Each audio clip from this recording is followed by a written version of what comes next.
A valediction forbidding mourning by Donne. As virtuous men pass mildly away and whisper to their souls to go, whilst some of their sad friends do say, the breath goes now, and some say no. So let us melt and make no noise, no tear floods nor sigh tempests move, to where profanation our joys, to tell the lady our love. Mourning of the earth brings harms and fears. Men reckon what it did and meant, but trepidation of the spheres, though greater far is innocent, dull supplanary lovers love, whose soul sins cannot admit.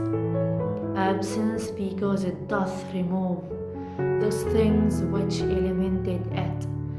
But we buy a love so much refined that ourselves know not it is. Enter assured of the mind, careless eyes, lips, and hands to miss. Our two souls therefore which are one, though I must go endure yet not yet. I approach but an expansion, like gold to Erythine's feet. If they be two, they are two so, as stiff twin compasses are two.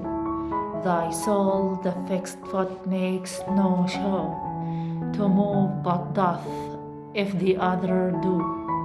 And though it in the centre set, yet when the other far doth roam, it leans and hearkens after it, and grows irked as that comes home.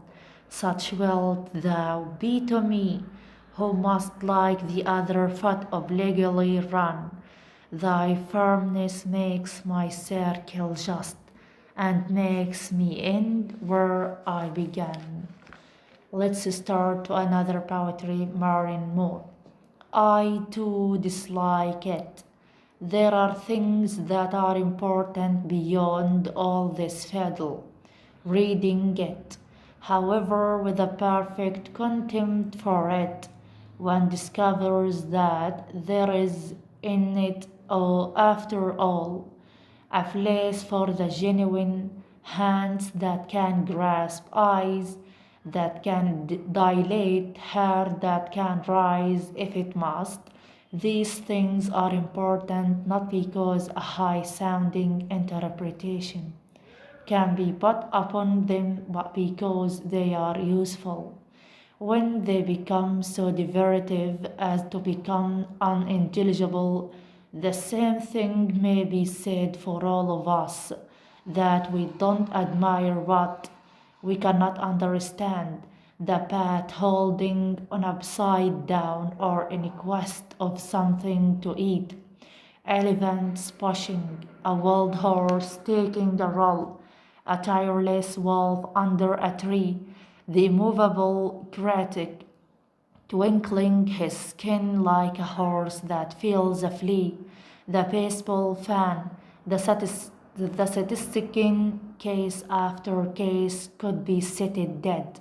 One wish it, nor is it valid to discriminate against business documents and school books.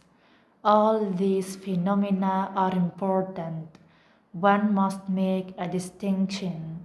However, when dragged into prominence by half poets, the result is not poetry, nor till the acquirers among us can be literalists of the imagination above insolence and triviality, and can present for inspection imaginary gardens with real toads in them. Shall we have it?